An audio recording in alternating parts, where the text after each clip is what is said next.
Story of Sun, Moon, and Wind. Once upon a time, Sun, Moon, and Wind were close friends. Sun, radiating warmth, was a symbol of love and life. Moon, with its soothing glow, brought calm to the world. Together, they made Earth a beautiful place. Then came Wind, swift and powerful. Wind decided to prove its strength, causing destruction and fear. Sun and Moon were heartbroken.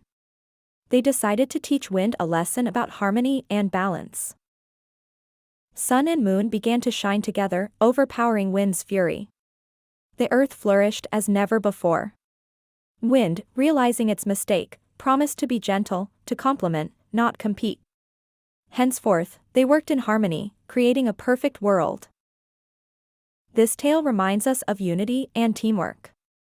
Like Sun, Moon, and Wind, we should work together for a better world.